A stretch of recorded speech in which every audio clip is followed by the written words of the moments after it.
생각을 여는 퍼즐 멘토는 G1, G2, G3, G4로 구성이 되어 있습니다. G1과 G2는 브레인 퍼즐이고요. G3는 브레인 스토쿠, G4는 브레인 맨사입니다. 먼저 G1을 살펴보기에 앞서 효과적인 학습 가이드를 제안하겠습니다. 첫 번째, 섣불리 힌트를 주지 마세요. 아이들에게 충분히 시간을 주고 기다려주세요. 두 번째, 왜 그렇게 생각했니? 라고 물어보세요. 퍼즐은 아이와 대화할 수 있는 중요한 소통 도구가 됩니다. 3번, 결과보다는 노력한 아이의 과정과 태도를 칭찬해 주시고 격려해 주세요. 멘토 G1 1주차 꿀벌 여행 퍼즐을 알아보겠습니다. 퍼즐의 규칙을 살펴보겠습니다. 1번, 꿀벌 한 마리와 꽃 하나를 연결하면 됩니다. 2번, 선은 칸의 가운데를 지나고 가로나 세로 방향으로만 그어야 합니다. 3번, 숫자는 꿀벌과 꽃이 있는 칸을 포함한 선이 지나가는 칸의 수를 나타냅니다. 4번, 선을 긋고 나서는 빈 칸이 있으면 안 됩니다. 풀이를 보면 각 꿀벌과 꽃이 1대1로 만나게 됩니다. 그리고 꿀벌과 꽃이 포함된 칸의 수만큼 벌 안에 숫자가 적혀 있게 됩니다. 이렇게 친구들과 꽃과 꿀벌이 매칭이 되는 퍼즐 문제 꿀벌 여행 한번 함께 풀어보도록 하겠습니다. 24번 문제입니다. 모든 칸을 지나가므로 지금 여기 보면 노란색 칸이 있어요. 이 노란색 칸은 어떤 꿀벌이 꽃과 만나는 칸이 될까요? 아래에 있는 3이 적혀 있는 꿀벌이 하나, 둘, 세 칸 만에 꿀벌을 향해 갈 수가 있겠네요. 하나, 둘, 셋. 또 어디를 살펴볼 수가 있을까요? 아래에 있는 이 꿀벌을 볼까요? 꿀벌이 만약에 오른쪽에 있는 꽃을 만나게 되면 위에 있는 꿀벌이 만날 꽃이 없게 돼요. 그렇기 때문에 이 꿀벌은 아래에 있는 하나, 둘, 세 칸 만에 있는 이 꽃과 만나게 됩니다. 이번에는 3이 적혀 있는 또 꿀벌을 주목해 볼게요. 세 칸 만에 꽃과 만나야 되므로 하나, 둘, 셋. 나머지는 이제 전체 빈칸을 채워가며 5가 적혀 있는 꿀벌이 꽃과 만날 수 있게 도와주세요. 하나, 둘, 셋, 넷, 다섯. 그리고 친구들이 이 숫자만큼 정말 이동을 했는지 확인을 하며 동그라미를 치는 것으로 마무리해 주시면 되겠습니다. 35번 문제 함께 풀어보겠습니다. 이번 퍼즐을 봤더니 아래에 꽃이 3개가 연속으로 있는 게 특징적이네요. 이번엔 조금 다른 방법으로 한번 풀어보겠습니다. 꽃의 입장에서는 위로 이렇게 연결될 수밖에 없을 거예요. 4가 적혀 있는 꿀벌도 마찬가지죠. 위로 연결될 수밖에 없습니다. 꽃과 꽃을 이렇게 연결하면 안 되므로 이 꽃은 위에 있는 3과 연결돼서 꿀벌이 꽃을 만나게 됩니다. 나머지 부분도 한번 살펴볼까요?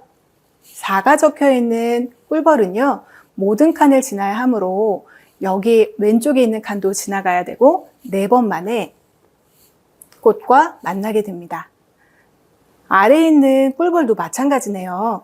하나, 둘, 셋, 넷. 4번 만에 옆에 있는 꽃과 만나게 됩니다. 마지막 꽃도 꿀벌을 한번 불러볼까요? 하나, 둘, 셋, 넷, 다섯. 이렇게 여러 가지 방법으로 퍼즐을 풀 수 있다는 것이 퍼즐의 묘미입니다. 친구들에게도 다양한 방법을 알려주세요. 멘토 G1 2주차 트리오미노 퍼즐을 알아보겠습니다. 먼저 퍼즐의 규칙을 알아보겠습니다. 첫 번째, 3개의 칸으로 만들어진 영역으로 나누면 됩니다.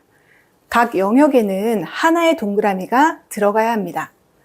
친구들이 트리오미노에 대해서 많이 궁금해할 것 같아요.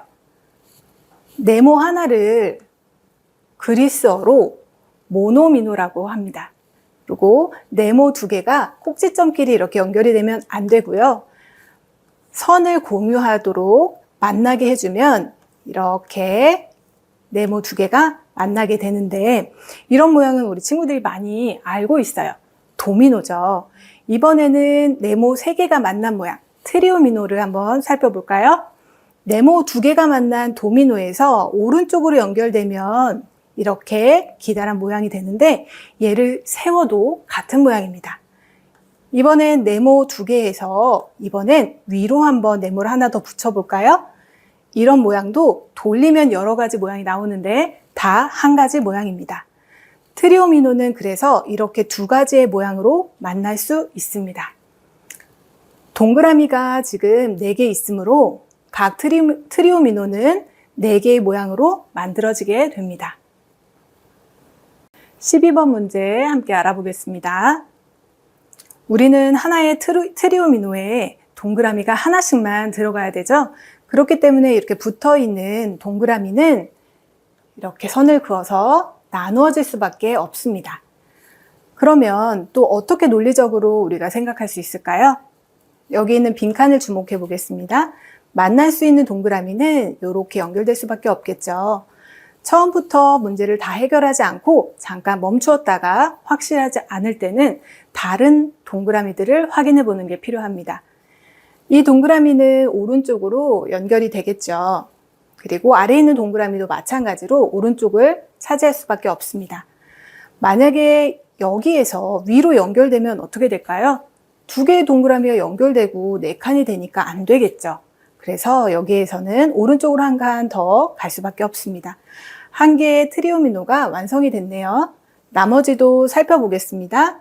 그렇게 되면 나머지도 한 칸을 위로 차지할 수밖에 없고 나머지도 또 같은 방법으로 만들어져서 전체의 모양이 이렇게 3개의 트리오미노로 나누어집니다. 32번 문제 함께 알아보겠습니다.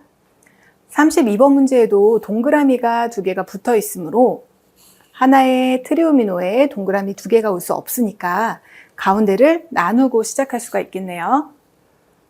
그러고 보면 여기에 있는 이 칸을 주목해 보겠습니다.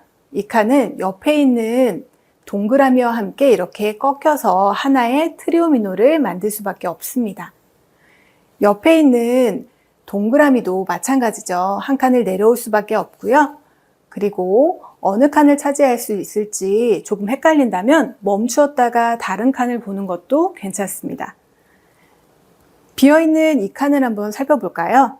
3칸만의 동그라미와 만나서 하나의 트리오미노를 만들어야 되므로 트리오미노의 모양은 이렇게 완성이 됩니다. 나머지도 살펴보겠습니다. 나머지도 3개의 정사각형 네모가 만나서 트리오미노를 구성해야 되므로 이렇게 완성이 되고 나머지 퍼즐도 자연스럽게 완성이 됩니다. 멘토 G1 3주차 심플 노노그램 퍼즐을 알아보겠습니다. 먼저 퍼즐의 규칙을 살펴보겠습니다. 1번, 위와 왼쪽에 적혀있는 수만큼 동그라미를 그려주세요. 2번, 위에 적혀있는 수는 세로줄에, 왼쪽에 적혀있는 수는 가로줄에 있는 동그라미의 개수를 나타냅니다. 일부 칸에 동그라미가 힌트로 그려져 있을 수도 있습니다. 각 가로줄과 세로줄을 살펴보면 각 가로줄과 세로줄에 동그라미의 개수만큼 위와 왼쪽에 숫자가 적혀 있는 것을 확인할 수 있습니다. 7번 문제 함께 풀어보겠습니다. 이 문제는 어떻게 어디부터 문제를 풀어나가야 될까요? 각 가로줄과 세로줄에 동그라미의 개수만큼 각 왼쪽과 위쪽에 숫자가 적혀 있습니다. 푸는 방법은 다양할 수 있어요. 예를 들어 4를 먼저 시작해서 빈 네모 4칸에 모두 동그라미를 하는 방법도 있고요.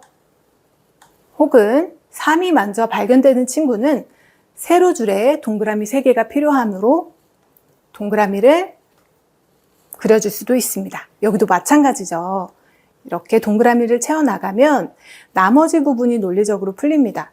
하지만 친구들이 이 세로줄을 한번 주목해 볼게요. 두 개의 동그라미가 필요하다고 해서 이 둘 중에 아무 곳에나 동그라미를 하게 되면 지우고 다시 풀 확률이 높아집니다. 그렇기 때문에 다른 가로줄이나 세로줄을 살펴보는 것이 필요해요. 1이 적혀 있는 세로줄을 볼까요? 이미 한 개의 동그라미가 그려져 있으므로 나머지 빈칸은 X가 오게 됩니다. 가로줄이나 세로줄로 확인을 해볼까요? 가로줄로 보면 이 빈칸에는 동그라미가 와야 되고 이제 마지막 빈칸엔 X가 와야 되는 걸 확인할 수 있습니다. 23번 문제 해결해 보겠습니다. 23번 문제를 봤더니 친구들이 정말 반가워하는 숫자가 나왔어요. 바로 0입니다. 이 가로줄에는 동그라미가 하나도 올 수 없어요. 그래서 빈칸에 X를 하고 퍼즐을 시작할 수 있겠네요. 세로줄로 봐도 지금 동그라미 하나가 있으므로 나머지 빈칸에는 X가 올 수밖에 없습니다. 다음은 어떤 곳을 먼저 해결해야 될지 아이들에게 시간을 주세요. 그러면 친구들이 어디를 해결해야 될지 찾아낼 수 있을 거예요. 3을 한번 볼까요? 세로줄에 이미 한 개의 X가 나와 있으므로 나머지 빈칸은 동그라미가 하나, 둘, 세 개가 들어가야 합니다. 또 어디를 찾아보면 좋을까요? 지금 3을 해결했기 때문에 가로줄로 1도 해결할 수 있고요. 또 가로줄로 3이 있는 두 번째 가로줄을 해결할 수도 있습니다. 여기는 X가 될 거고요. 두 번째 가로줄은 동그라미가 되겠네요. 나머지 부분들도 순차적으로 해결을 하면 세로줄로 봤을 때 여기는 X가 오고요. 나머지 빈칸은 동그라미가 오게 됩니다. 여기에서 멈추지 마시고요. 아이들한테 정말 이 퍼즐을 논리적으로 풀고 그리고 완성했는지는 친구들이 확인하게 해주세요. 가로줄에 3개가 동그라미가 왔는지 세로줄에 1개가 왔는지 직접 확인하고 동그라미를 치고 퍼즐을 마무리하시기를 바랍니다. 멘토 G1 4주차 숨겨진 숫자 퍼즐을 알아보겠습니다. 먼저 퍼즐의 규칙을 살펴볼게요. 1번, 모든 빈칸에 숫자 1, 2, 3 중에서 하나를 넣으면 됩니다. 2번, 가로나 세로로 인접한 칸에는 같은 숫자가 올 수 없습니다. 대각선으로 인접한 칸에는 같은 숫자가 들어가도 됩니다. 예를 들어서 여기에는 어떤 숫자가 올 수 있을까요? 1이 올 수 없고 2가 올 수 없으므로 3이 오게 되겠죠. 이렇게 대각선으로는 같은 숫자가 올 수 있지만 가로나 세로는 같은 숫자가 없는 것이 숨겨진 숫자 퍼즐의 규칙입니다. 17번 문제 한번 함께 해결해 보겠습니다. 빈칸에는 1 혹은 2 혹은 3이 올 수 있습니다. 4는 올 수 있을까요? 4는 올 수가 없겠죠. 인접한 칸에는 같은 숫자가 올 수 없다는 것을 기억하면서 어디부터 풀으면 좋을지 한번 생각해 볼게요. 많은 실마리들이 보이네요. 저에게는 여기가 좀 먼저 눈에 띄네요. 동그라미 친 빈칸에는 2도 올 수 없고 3도 올 수 없으므로 1이 오게 됩니다. 아래도 마찬가지죠. 여기도 1이 오게 될 거고요. 그리고 요 칸에도 1이 올 수 없고 2가 올 수 없으므로 3이 오게 됩니다. 순차적으로 해결을 하다 보면 이 빈칸에는 3이 오게 되고 그리고 그 옆에는 2가 오게 되겠죠. 대각선으로는 같은 숫자가 와도 됩니다. 나머지도 같은 방법으로 해결하면 빈칸에 2와 3이 해결이 되면서 퍼즐이 풀리게 됩니다. 35번 문제입니다. 좀 전에 풀었던 퍼즐보다는 칸의 개수가 더 늘어났지만 같은 방법으로 풀면 됩니다. 힌트가 될 만한 실마리를 가진 곳이 많이 있는데요. 어디를 먼저 풀어도 답은 한 가지입니다. 먼저 여기 있는 빈칸을 풀어보겠습니다. 2와 1이 인접해 있기 때문에 여기는 3이 올 거예요. 그리고 이 칸도 3이 오겠죠. 대각선으로는 붙어도 괜찮습니다. 그리고 이 칸은 1이 오게 될 거고요. 순차적으로 하나씩 풀어나가면 금방 우리가 실마리를 찾아 나갈 수 있을 겁니다. 자, 빈칸을 하나씩 채워나가 보겠습니다.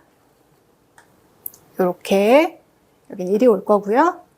그리고 이렇게 풀면 여기는 2 또는 1이 오게 되겠네요. 그래서 2칸을 먼저 풀어야겠네요. 여기는 1이 오고 나머지를 또 순차적으로 해결을 하면 2가 오고 마지막 칸에는 2가 오고 이렇게 퍼즐 문제를 풀 수가 있습니다.